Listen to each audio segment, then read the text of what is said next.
What if you could make one decision to unleash everything great in your life? Would you do it? Would you say yes? Aren't you tired of your relationships, your health, and so much more suffering because you lack the truth you need to change? The life you desire is within your reach. You can achieve all the success, happiness, and prosperity you deserve by simply learning the secrets that lead to real personal transformation. Change is hard, but not impossible.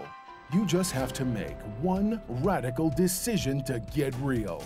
And there's no better authority on the real steps to change than David G. Evans. Some men trust in chariots. Some men trust in horses.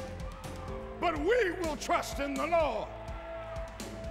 David G. Evans is leading the charge to bring you the power to change your life. He is committed to the mission of helping you transform and become a person of power, and it starts with his all-new system to change your situation. At the centerpiece of this life-altering collection is David Evans' groundbreaking training course. From ridiculous to radical to real, this means war. In this series, you will discover the steps to change. This series includes 2 powerful messages, each on winning the battle in your mind and cultivating a language of faith. That's 4 messages, 4 power-filled hours of material.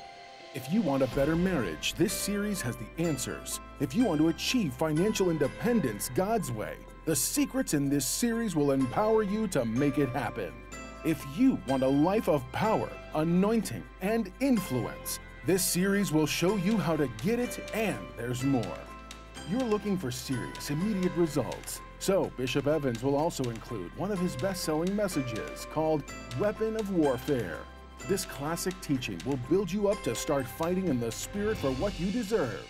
This powerhouse collection, from ridiculous to radical to real, and Weapon of Warfare, will give you all the biblical strategies you need to change anything in your life. This collection will ship to you immediately with your gift today to David G. Evans Ministries. This ministry. It's now easier than ever to stay connected with David G. Evans and the Bethany Baptist Church family. Follow the ministry and rejoice in all that God is doing by following us on Facebook, Twitter, Instagram, and YouTube. On Facebook, you'll be up to date on the latest happenings. You can watch our Sunday services on Facebook Live, 8 and 11 a.m. Eastern. Here comes the power. Hallelujah. Words of wisdom and encouragement can be found on Twitter, and you'll get up-to-the-minute sermon points as they happen in our weekly worship services. Follow us on Instagram.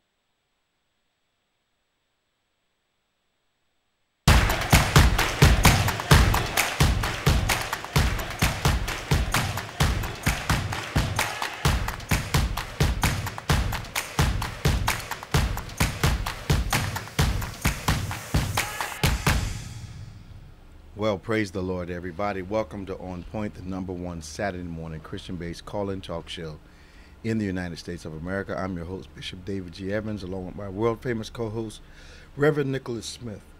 What's happening, man? What's up, man? Good morning. How you doing? Same thing as you. Yeah. Can't breathe. These allergies are crazy. Yeah, man. I don't know what to do. I've tried everything. And nothing's working this season. Yeah. They're not seasonal anymore. Nah, stop. Yeah, it's all the time, man. As long as you get to the place where you guys start getting shots every week and you know all that stuff. I don't want people all do that, man. Yeah, that's a lot of work to do, man. Just I want, you ask God to deliver you from this stuff. Total healing. Yeah, he ain't listening. I know. He ain't listening to that. You can I got other things to do for you. Right. Hold on to the allergy. Yeah. Might keep you praying some more. 1-866-743-8267. 1-866-743-8267. Give us a call. This is On Point, the #1 Saturday morning Christian-based call-in talk show in America, where we talk about a variety of issues, but always from a kingdom of God perspective, always from a scriptural perspective, always with a God in it. So we want you to give us a call. We've got a couple things going on this week. Joe Biden actually did the presidential thing. Yes, he did. And he said, I didn't mean no harm by it. This generation I come from, I understand things are changing. Yeah. I mean, he took all the steam right out of it. Right out of it, yep. And even with, I think 2 more accusers came out after the video. Yeah. It's still not as much. But what are they accusing him of? Yeah, just inappropriate invading touching space. Yeah. He didn't grab anybody's butt or do what our president did, grab him in the crotch or nothing. No, nothing like that. No. He didn't kiss anybody in the mouth and stuff. Nothing like he didn't that. do nothing like that. No. Oh, so we elected a president that did all that stuff, and we heard him say he did it. Yeah.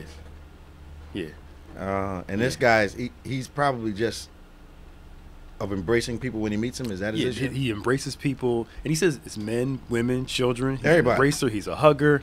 Yeah. He's a toucher. It's just, and you can tell by his nature. Yeah. You can tell he's a very infectious type. Yeah. Well, most people do embrace people when they meet them. Like, what's really going to be kind of tragic is that this overreaction to any contact at all, the main people complaining about it are going to complain about it when it stops happening altogether. Absolutely. Yeah. When people start asking for memorandums of understanding to go on a date, Right. Yeah. you're going to have a problem. Yeah. He didn't even try to kiss me. She didn't even try to kiss me. He didn't even try to hold my hand. It's the very people complaining are going to be the ones that complain when these things stop happening altogether. Yeah. It's no attention, but you can. He's a naturally touchy, and some people don't like that. And a lot of environments are, you're around people for a while, you meet them for the first time. Hey, how you doing? And politicians forever kiss babies, hug people, said hello, embrace them forever. Absolutely. Yeah. But it was so he made a little joke about it yesterday. Okay. So then that kind of got people stirred up again. Yeah. And then Kamala Harris came out and said that she was against his, being touchy. I'll use the word touchy-feely. Just so that's politically motivated. That's what I thought too. It felt like it was politically motivated. I love her a lot. I like her a lot. Yeah. That's Yeah. And there are bigger issues as to whether.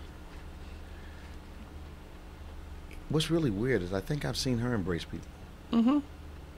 Yeah, but I think it's trying to lock that women's vote, because the guy that's not going to do it. Yeah, Castro from San Antonio said the same thing. That's not that she was saying. Yeah. That's not going to do it. Yeah. If that kind of behavior would negatively affect the women's vote, our president would not have gotten He would have gotten office. that humongous percentage of female votes after they heard the recordings. Yep. Yeah. Even after they heard the rumors about the prostitutes. And all the 16, 17 women that he So it doesn't make any sense. The whole thing doesn't make any sense. Not at all. So we're offended, but I'm voting for him. Yeah. And he and our president was recorded saying he grabs women. And said, I thought that would be enough. Me too. And the pageant that he used to do. Oh my goodness! And how he talked about going back there when women were still getting dressed and everything like that. Still nothing. Because he owned the pageant, so he could go look if he wanted to. On tape, one of the girls came out, stand on the podium, grabbed up on her, and just talked about how she looked. Who determines what? Yep.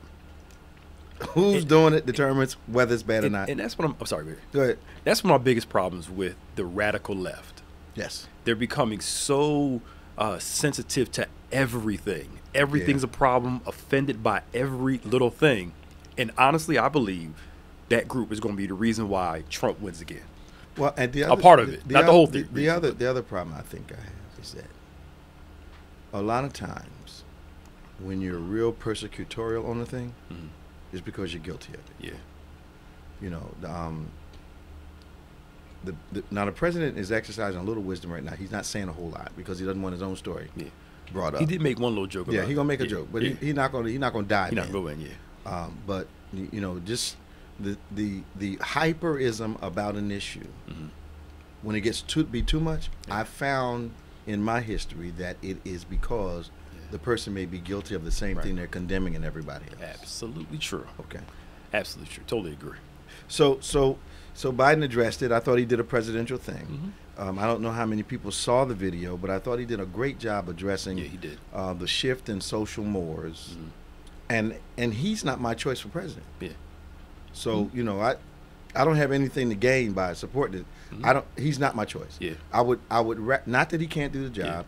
And I'm an older man talking about an older man. Yeah. Okay. We're not all of us are out of touch. Right. But I think my concern for him and his age is that he looks to be in tremendous shape. But he's still what? He's in his 70s, I believe, right? 78, 76? He's not older than Bernie, I know for sure, I don't think. Bernie's like 82, isn't he? No, I think he's like, I don't think Bernie's 80 yet. That wasn't a joke. No, I don't think Bernie's 80 yet. No, I wasn't, Yeah. I wasn't making a joke. Yeah, I know. Yeah, Bernie's like in the Bible, right? And that was shade. That was shade. Right. That was shade. Okay. Right. I'm concerned about I watched President Obama in his youth, with his youthful strength. Yeah. I watched the strain on him for 8 years. Right. And I'm concerned that if I know myself and know my own reserves, could I have a 24-hour-a-day, 7-day-a-week job, constant scrutiny, for 4 or 8 years? That's a lot. I think it is a lot. The stress of it has to be incredible. Yeah. You know, we think we have a stressful situation, but can you imagine being the quote-unquote leader of the free world every moment of your life? Right, yeah. And you got keys to help people live or die. Man, that's something different. And have to make those decisions almost every day? Yes. Yeah, know all the different... Now, you can't tell me that every president does not have some fatalities on his resume. Of course. You have to. You can't tell me that they don't have. Oh, you have to. With the casualties of war, of... anything. Oh yeah. Military decisions, secret operation decisions. You know, you got to send guys into harm's way. Yep. How do you fix that in your head? Like the Bin Laden raid. Yeah. Where Obama and them, they watched the whole entire thing. Yes, sir. And to sit there like tense about what's going on. Yeah. And they didn't know what they were going to see in there. No. They all could have died right there. All of them could have died. Could have gotten ambushed and they messed up. But didn't the helicopter crash? The helicopter crash, yeah. Yeah. That's got to be a lot, man. Yeah. I mean, just in our context, having to go to the hospital and the family asks you to make the decision about the person that's sick in the bed. Yeah. I know how that one thing that has happened to me maybe 15 times in the last 30 years, how that has weighed upon me. Yeah. You know, not to mention the decisions sometimes you have to make about people that you love, that you're related to. Yep. So imagine sending 10,000 young people into a war, and 1,000 of them get killed. Yeah. Then you got to call the parents, and man, that's. Yep. And that's why I had a big problem with the Iraq War. Okay. Now, Ari Fleischer, how you say his name? Fleischer. Yes, yep. Fleischer. Because the anniversary came up a couple weeks ago. Okay. He was saying that President Bush did not lie, that they were going based off the nuclear threats. Yeah. They were going based off information, even though it was wrong. They found out later it was wrong. Yeah. He said it wasn't a lie. It wasn't this war they wanted to get into for oil and stuff like that. Now that's what he's claiming. Okay. But other people may have different thought processes as it relates to that. But what I've learned in my time of reflecting on history, money is always somewhere in the mix. Oh yeah. When war happens. Oh yeah. And here's the other piece: money, or either trying to shape the political minds of voters at a particular time. War is a tremendous distraction. And costing how many lives were over there? A lot. Thousands of lives over there just for. And they wouldn't want us to think that it's just money, but when there's oil in the ground, you can't ignore the fact that oil is connected to money. Okay. We're protecting our Come on. Sometimes it's land. Sometimes it's oil. Sometimes it's land. Sometimes it's what's in the land. Yeah. Sometimes it's what's on the land. Right. But land is always involved in a war. Yeah, that's true. And you can't tell me there's some stuff in there when Dick Cheney, the VP, has his company in charge of security over there. Come on, man. I mean, you can't sit there and tell me come on, $1 million a day. Millions of dollars a day. How did he just? To me, that seems a little unethical. Yeah. To start a war that your company is going to benefit from. Yeah. Okay. I'm just saying. Yeah. So Chicago elects its first black female gay mayor. Yeah. I didn't know that. Yeah. What's her name? Who is she? Lightfoot. What's her name? Her last name is Lightfoot. It's Lori Lightfoot. There you go. That's what I thought it was. So she took Rahm Emanuel's place? Yeah. It was 2 black women running. Yeah. And she won over the other Wow. one. Yep. I haven't seen that yet. Do we have any film on it? Yeah, we have something on it now. Yeah. Yeah. Phil, can we run that? Yes. All right, let's take a look. New mayor. Chicago voters made history by electing the city's first black female mayor. Lori Lightfoot won a landslide victory last night over Toni Preckwinkle, taking about 74% of the vote. Lightfoot carried all 50 Chicago election districts in the runoff. Adriana Diaz is outside City Hall in Chicago with details of the anti-establishment candidate's win. Adriana, good morning.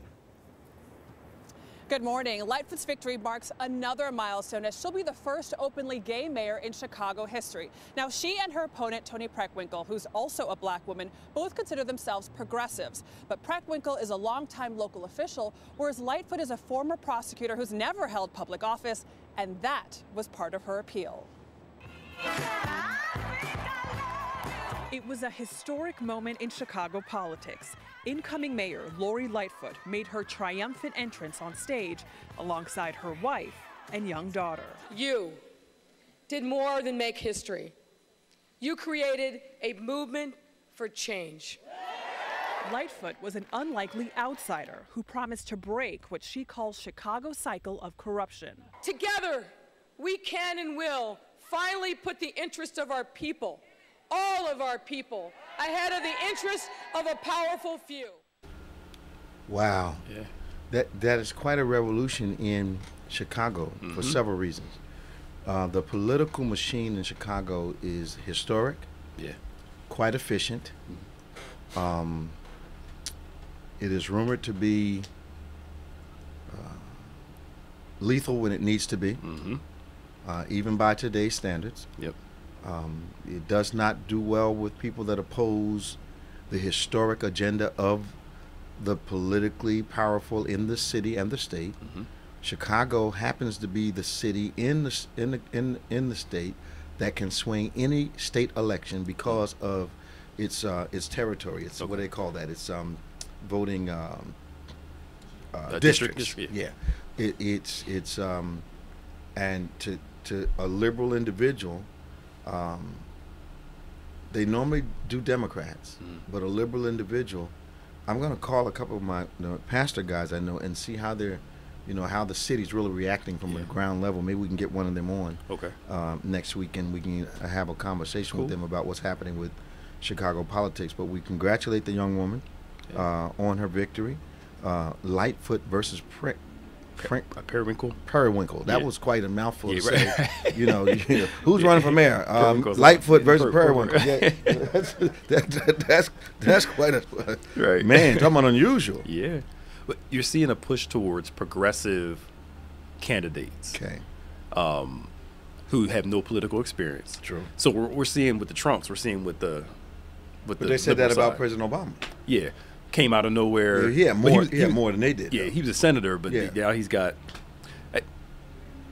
I like new blood coming in. Yeah. Also like some experienced blood mixed in there at the same time. Absolutely.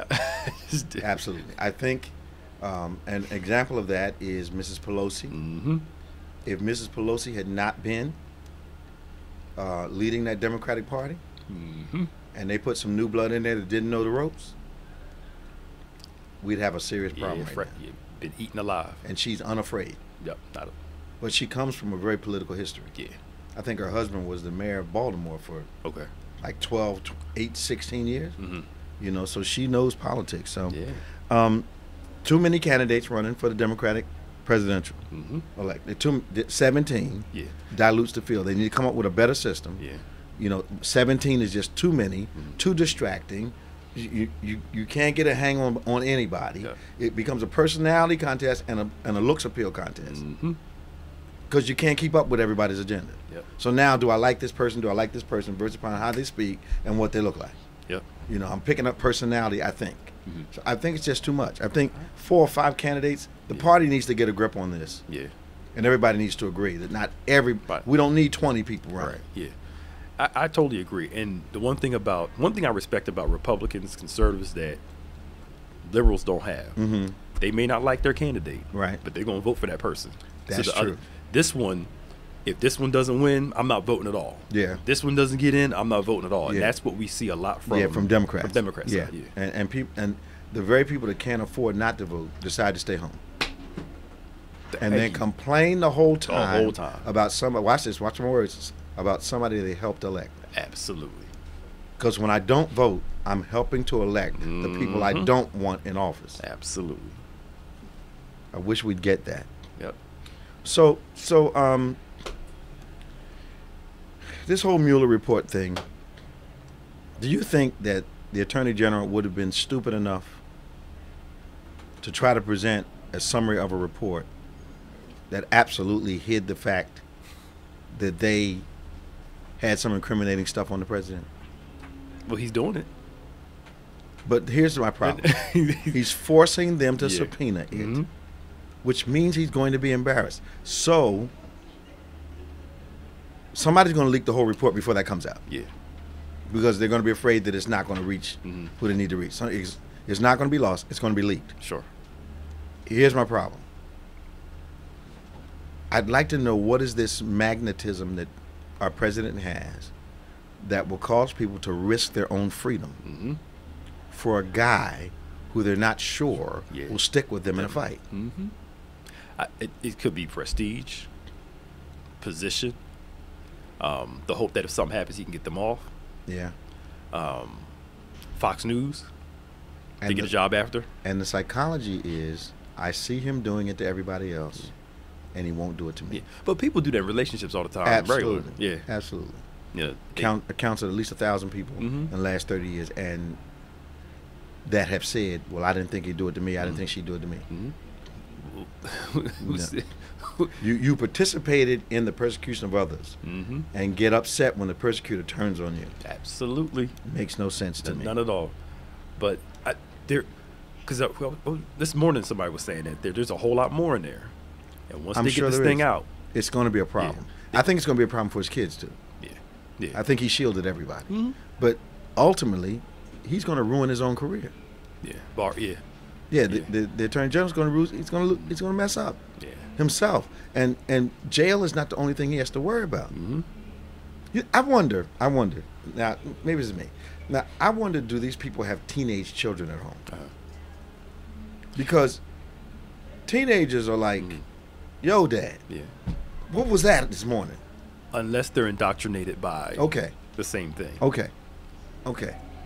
He needs some black teenagers in his house. Yeah. That wasn't cool, Dad. Yeah, that was, something's wrong with you. I remember I was watching this thing, and LeBron James had a bad game. So they showed his son walking through the house. He went upside his dad's head. He said, "Pow!" He said, "What happened to you last night?" He said, "I couldn't get mad because he was telling the truth." Pop said, "You need to get it together, man." But LeBron is open to. Yeah. Trump doesn't seem like the most open person. Well, no, they don't. Yeah. Ivanka may be able to say, "Dad, you might want to consider another perspective, and that perspective may not agree with the initial decision that you made, but you're in charge, so you can do what you want to do." That's all she gonna do. Yeah, because he has made some turns. He'll come out and say something crazy, and then he'll come out as somewhat of a reformed person at the time, and kind of. I haven't seen a real indication of it. I've seen a walk back. I haven't seen a change. That was something in the moment. Okay. A reformed in the moment. Okay. You could tell somebody talk to him and say, "Look, say it like this." Yeah, but then he'll come back and kill it again. Yeah. He can't help himself. He was raised in a bubble. That's true. Yeah. He's not used to being contradicted. He's not used to being questioned. That's true. And he brought that to the presidency. Yeah. People in New York knew him long before we did. So I know this is totally off base, but I need to understand it. What does Instagram, this is generational, I don't understand, so I need you guys to explain it. What does Instagram have to do with where I go on a vacation? So, one of my XP classes down there was on building design and stuff like that. All right, now you're gonna explain it to me. Is it gonna make sense to me? Yeah. Okay. Why wouldn't it? I'm just wondering. No, I got you. All right, go ahead. And if you don't, you always ask me a question. Okay. So. Okay. Go ahead. So the premise is that since this generation's grown up so much online, that online has become their life, their connection. Okay. So to them, the vacation for us to go on vacation, sleep is more important than anything. Absolutely. Chilling is more important than anything. Doing nothing. Nothing. Intentionally. Locking your phone away. Yes. Checking it maybe once a day. Yes, maybe. Maybe, if that. But their thought is, I need to go away somewhere where I can take a bunch of pictures of myself with this great scenery, post it online. So if there's no social media capability, I don't go to that They don't want to go on that vacation yet. Because the look of it, because again, for some people, if it didn't happen on social media, it didn't happen at all. That's how they live their life. Really? Yeah. If it's not on social media, it didn't happen. Somebody told you that. You young, you talk to your people. I know you wouldn't do that. You chill. But literally, this is what the reality is. Social media. The reality is social media. That again, so if I don't see it there, it doesn't exist. For some people, yes, that's how they live their lives. You said it's life to some people. You told me. Yes, it is. I'm telling you, it's life. So they got to post everything about their life. What they eating, what kind of soap they're using. Yeah. And people are interested in that? Yes. It's the reality TV generation. It's behind the scenes. It's also for likes, retweets, attention, which, they're doing all these studies on how social media affects depression, stress, anxiety, and all that stuff. I've seen that. But they feel as though I got to put this up there to get me out there. Because everybody wants to be social media famous. Wait a minute. So in our generation, it was the television. Mm-hmm. Because that connected us to other parts of the world. Yeah. And moods and mindsets were impacted by the shows and the commercials that we were shown. Right. So social media takes it to another screen, and the screen is now affecting the same thing. What I think, what I want to eat, what I want to wear. Yeah. All right, so, okay. And some people do it for money. So the same minds that, they made money on TV. Yeah. So the same minds are psychologists that probably figured out the television. Some of those same people probably figured out the social media impact. So then everybody started making phones like television. Yeah. So I don't want to go anywhere I can't tweet. Basically, yeah. Now, why Instagram? Well, Instagram's more of the hot thing for the kids because you can post pictures, videos. Now, you can do that on Facebook and Twitter, but what dictates hot? Because Facebook was, or it's the environment. Yeah. So we don't talk about hot when we talk about Facebook. It's like talking about Walmart's hot. Yeah. No, it's the environment. All right. So Twitter was supposedly going out of fashion, but it looks like it's holding its own. Yeah. They got Instagram. You got Snapchat. Yeah. Now Snapchat was hot for a minute. It's calmed down a little bit. It's still hot. See, it's part of it is generational. Okay, so it's hot with some people now. Yeah. So Facebook was hot when I was coming out of college. When you were coming out of college? Yeah. So my group that was like what? 2004, something like that. 2005. I thought you got out of college in like 73. 2004. All the grades will show you something. But, so it came out hot. Okay. When we were coming out. Okay. And then the millennial group, Instagram became the hot thing because that came out when they were in high school, college. Okay. Snapchat is the big thing for Generation Z because now they're in high school coming out of college. Okay, so every generation has a hot media platform. Yes. And Twitter is more of the grown folk kind of crowd. Okay. Facebook's more of the older. Which is why my audience is the largest one I have is on Facebook. Yeah, because that's more the senior crowd. I'm a grown folk. Yeah, you grown folk, yeah. Okay. Yeah. And the next one's Twitter. Yeah. Because that's kind of grown. That's like my age, your Generation X crew. Okay. There's a lot in You're Twitter. an X crew? Yeah. You're an X? I'm like right in the middle. What makes you an X? Well, it depends on how you see it. They say millennials were born in 81 or 82, depending on who you're talking to. Okay. So low 80s, millennial. Yeah. Or Generation X is up to, they say some ends in 1980 or 1981. It depends on who you're talking to. So you could be a borderline X-millennial. Borderline X-millennial, yeah. Okay, or millennial X, whatever you want to call it. Yeah, not X-millennial. Yeah. Maybe. So, yeah, okay, I got something like that. Okay, I got it. So I understand both sides. So, I'm starting to, too. Yeah. Y'all just as wacky as we were. Yeah, basically. Because we got the boomers and the what in my generation? Boomers and the... The boomers and the X was after the boomers, I think. X was after boomers. Yeah. So some of us are not sure. I'm sure I'm a boomer, but some folk are on the cusp of being Yeah. Ex-boomers. Yeah, he's on the cusp right there. You're an ex-boomer? I'm at the end of the boomers. Okay. Yeah. So that merger of so think about Exism and boomerism. Yeah, boomerism. Okay. So okay. Generation I hope X, this is helping y'all. right. Generation X was more like in the 70s. So look at the music in the 70s versus the 60s. In the 50s, it graduated. Yeah. But in the 70s, you saw mergers, but the funk sound 70s. Okay. Disco 70s. Right. So you got that blend of old and new kind of merging in one sound in that 70s period, which created a new sound. So that's why you look at Gen Xers versus Boomers, you can tell a difference. So is that why millennials don't have their own music? Millennials, they have their own music. No, they don't. They have their own music. No, they got everything from us. But y'all got everything from the group before. No, we got it. No. Motown did not rip off of jazz and all that. You can't call it a rip. It was cultural.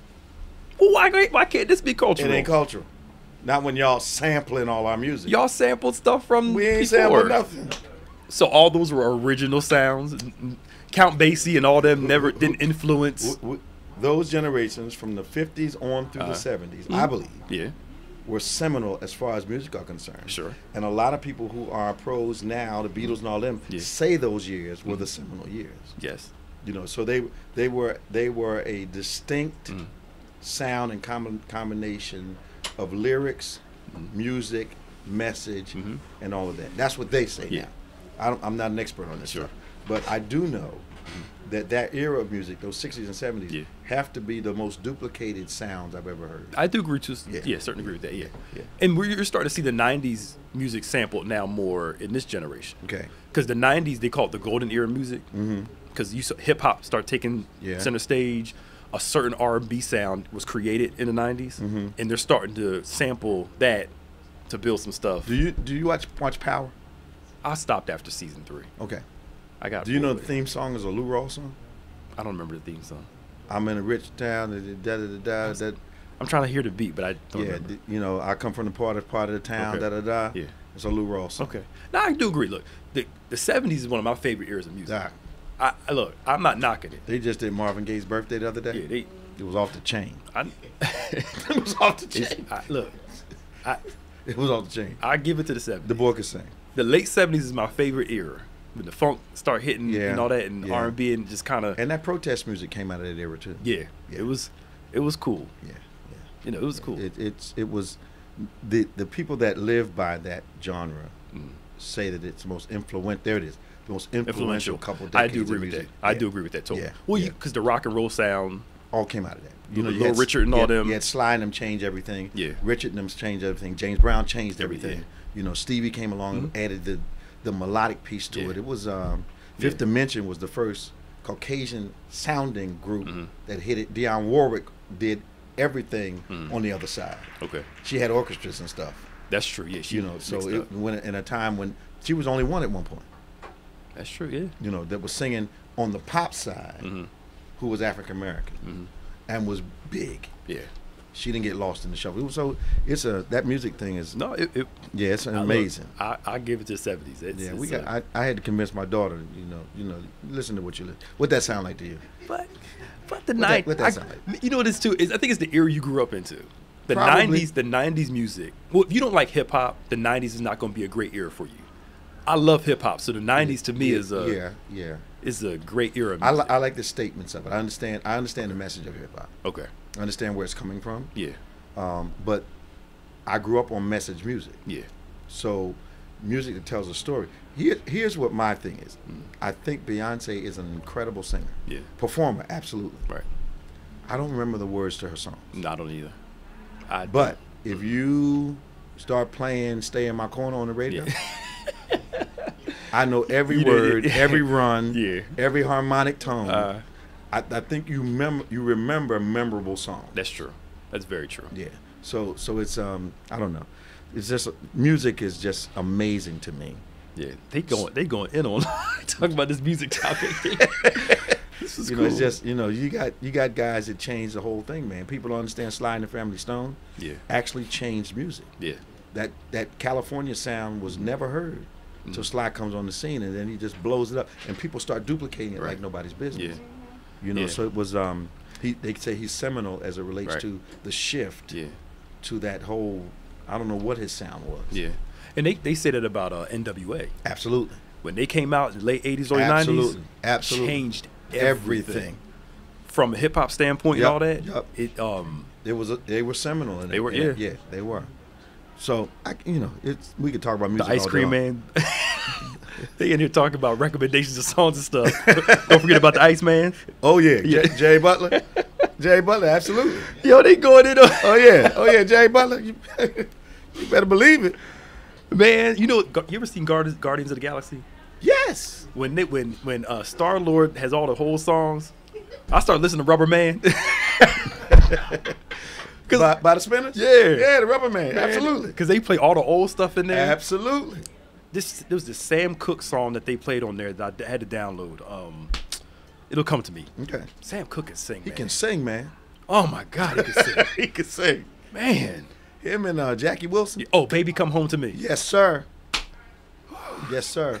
Significant song. Yes.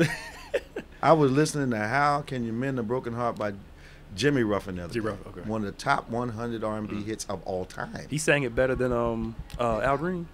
Oh, Jimmy Ruffin. Really? Look, it's not "How Can You Mend It." What's the name of the song?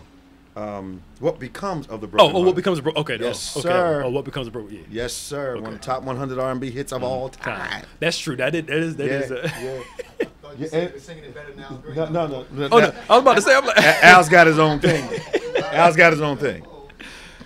Oh, but let's get back on track. So President comes out and says he spent $98 billion in Puerto Rico, and my man from New Jersey comes out and says it's a bold-faced lie. We haven't spent that kind of money, near that kind of money. Not at all. I don't know why he would lie about something that's verifiable. He lies about everything that's verifiable.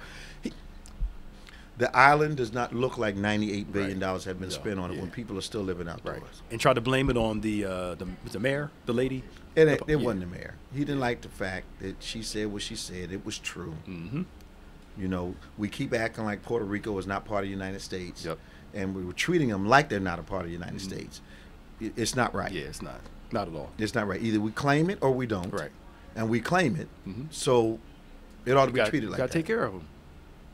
But Flint still has bad water, so absolutely, it's true. It just matters where you live and who lives there. Absolutely. All right, now we got that out. So MLK's anniversary of his death. Yeah, this week I think it was Tuesday, I believe. Yeah, I saw his daughter on a lot of social media feeds and some TV stuff.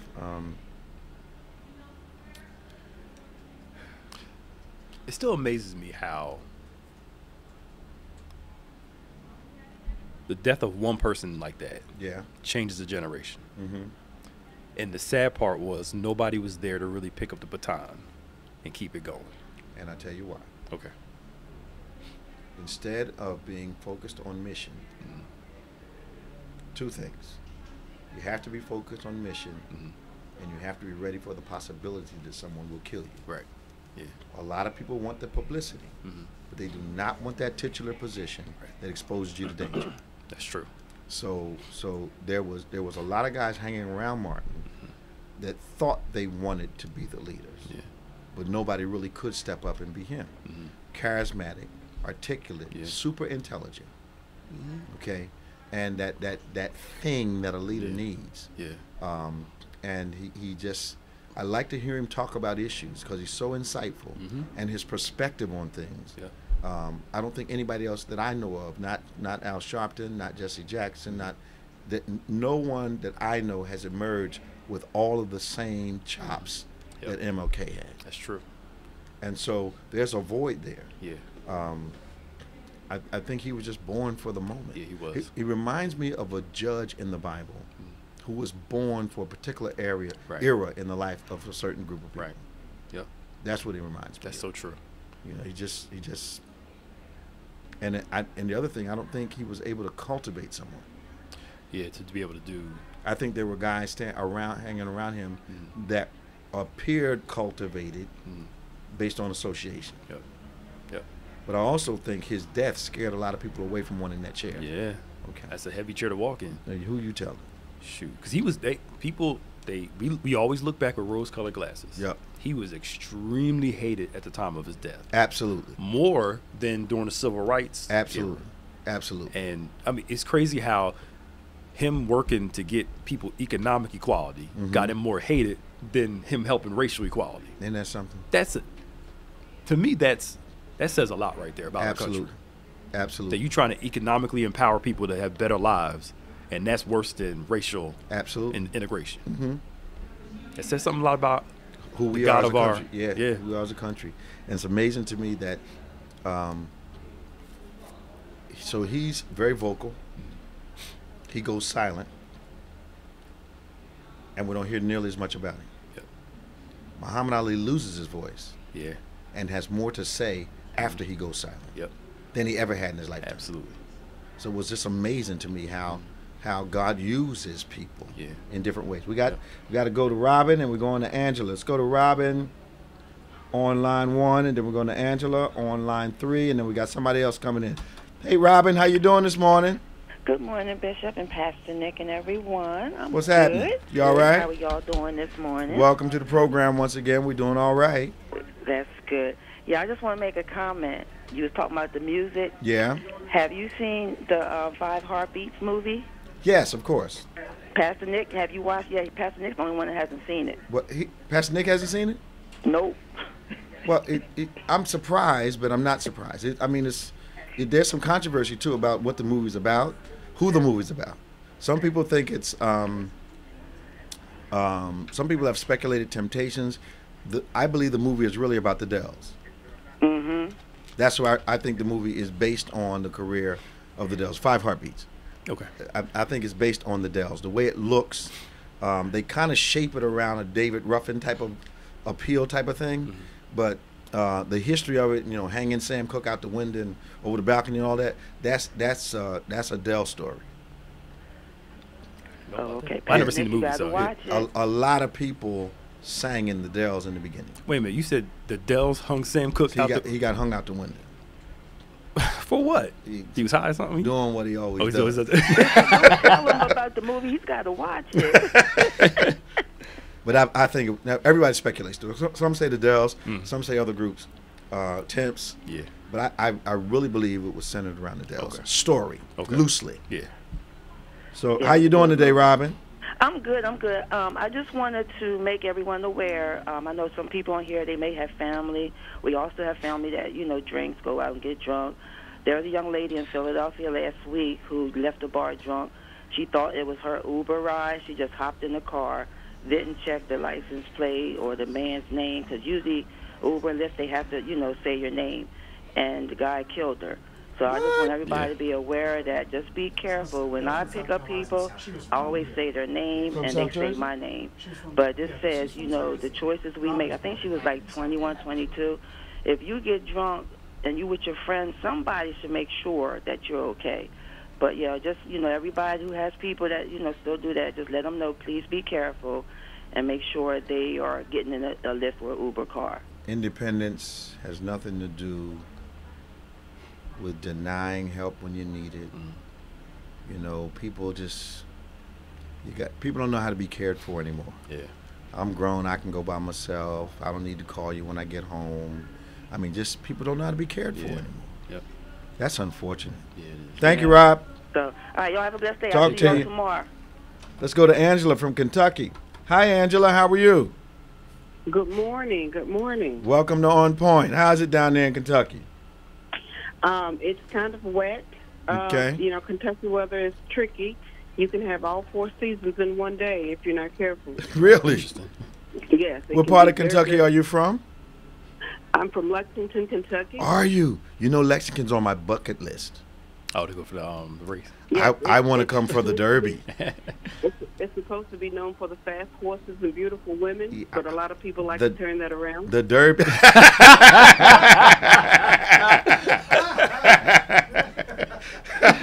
That's funny.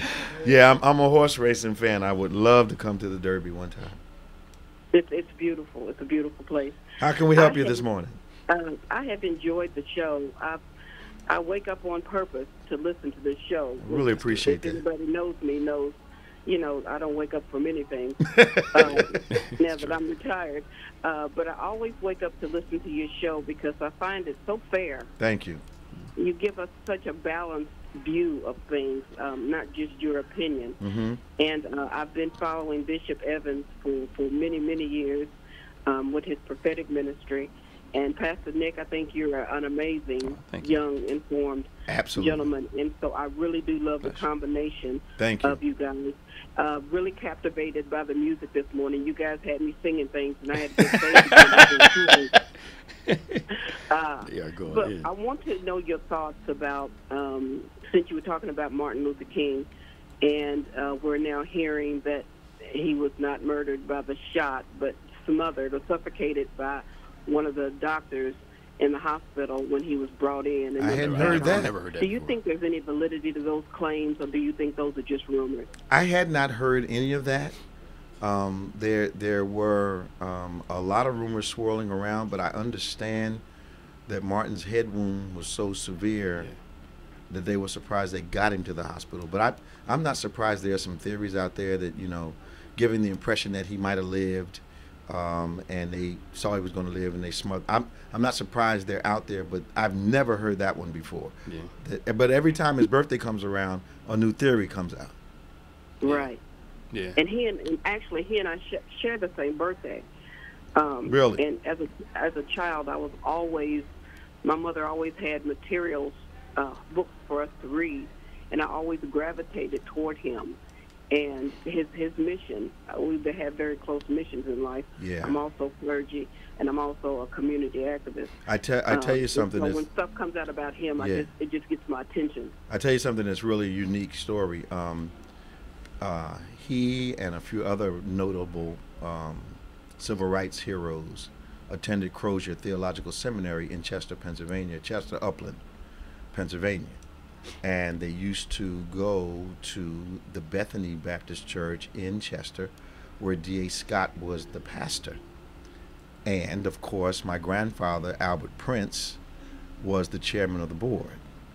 And at least twice a month, my grandfather would bring Dr. King and Abernathy and them home on Sunday afternoon for breakfast, for dinner, Sunday dinner, in my grandmother's kitchen. So we were used to seeing them guys. Of course, we would have to get a little table over in the living room while they ate in the kitchen, but because we didn't have a dining room per se. But they ate in my grandmother's kitchen many, many meals during the time that they were preparing for ministry and for their destinies. Wow. Yeah.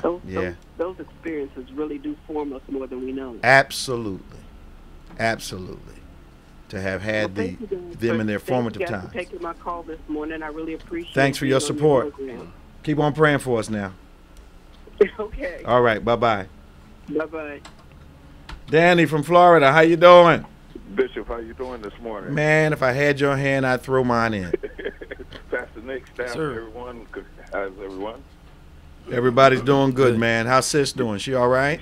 Yeah, she's doing good. She's doing good, coming along. And I just called. I was listening, to the, your subject matter that you were talking about. Mm-hmm. But I just, first of all, I have to compliment Bethany on the services last week. Wasn't it good? My God, my God. And I was in the back of the house, and I heard my wife singing. And every week now, she was a little down in spirit, but she was so uplifted. I mean, she was singing along with the choir. Wow. And I didn't realize that it was Throwback Sunday. Yeah, it was Throwback Sunday. Yeah, and so she was singing, she was full of the spirit and what have you. So I said, well, let me go and see what's going on. And that's what was going on. And the service, Pastor, Bishop, it was great. Yeah, great, Lord really blessed great, us. Really Lord great. Blessed us. That Throwback Sunday takes us back to the songs we grew up on. And, it's really, really a pleasant experience, man. I'm glad it blessed her. Yes, really, really, really, really did. And she was just overwhelmed. And she said, well, look, I know we have nowhere to go, but we have to watch the next one. We have to watch it. Yeah, the next one was good too, man. She was tuned in. And, it was really great. And it was just so uplifting the whole service. I'm glad it's assisting her recovery, because she's been through a bit here lately. Thank you so much. Thank you so much. Give her my love, will you? Will do, Bishop. All right, man. I'll see you soon, too. All right, all right. Talk to you. Bye-bye. We got John from Philadelphia. Hey, John. Hey, good morning. What's going on, man? Well, how you feeling? You all right? Jesus is alive. Yes, he is. And obviously John is too. And that's the important thing. I hear you, man. How I feel. Jesus is alive, and he's always alive. Yeah, man. And he makes sure everything's good always. All things work together. Hey. But the reason I called in, I had another reason, but it's too much. But, you know our friend Dr. Raj? Yeah. He was CNA for a fellow who was Dr. King's bodyguard. Okay. The day he was shot. Wow. And he told Dr. King, don't go out on the balcony. Wow. He said, don't go out. They're laying for you. Don't go out. And he went out on the balcony and got shot.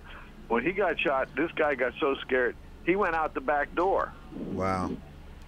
And when he went out the back door, he said he saw the shooter, and it wasn't the guy they claimed. Really? He saw another guy running with a gun. Well, why did they let the other guy go down? I don't know. I can't say, but that was what he said. He told Dr. Raj that several times. Wow. So there's speculation the real shooter got away. Well, even MLK's family later on was wondering if James Earl Ray was the actual shooter. Really? Mm-hmm. Why did they wonder?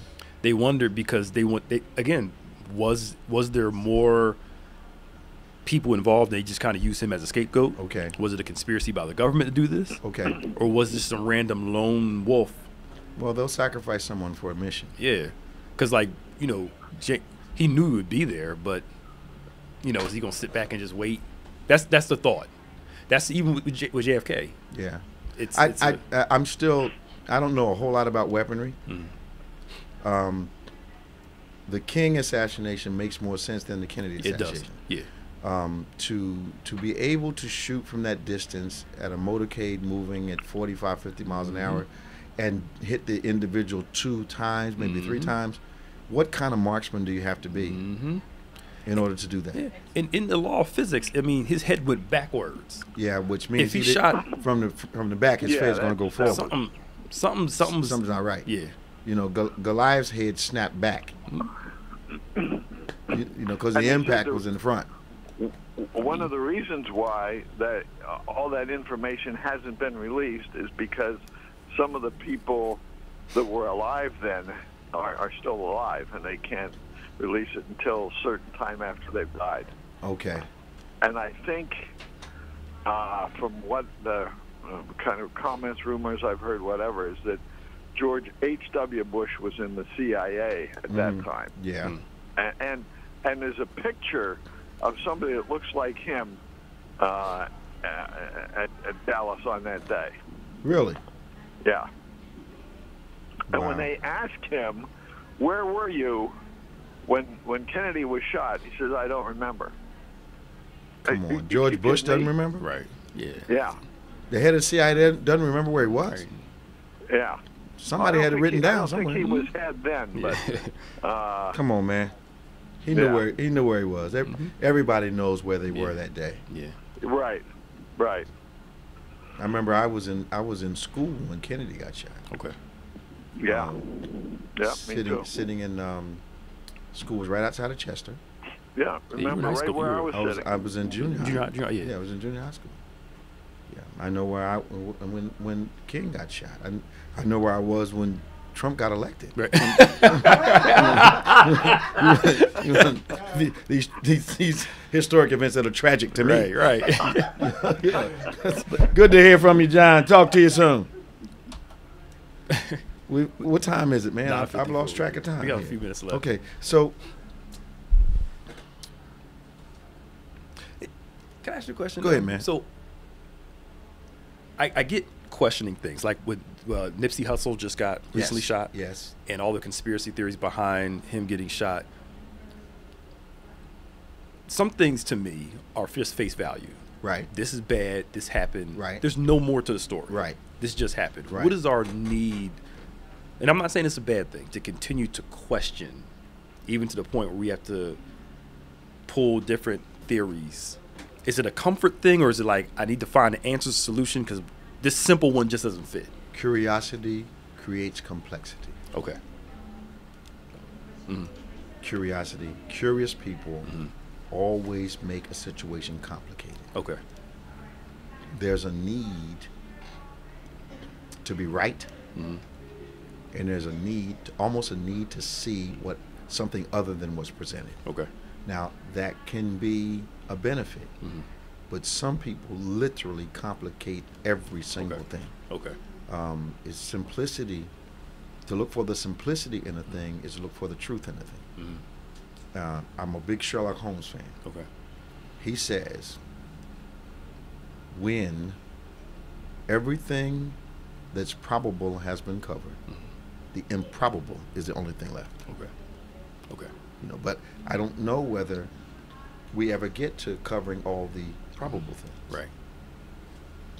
We always seem to search for some remote, obscure kind of answer to things.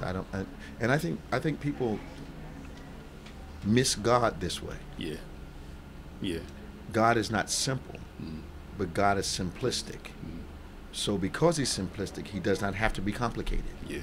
Because he cannot lie. He's not a man. So he is notoriously consistent. Right. Yesterday, today, and forevermore.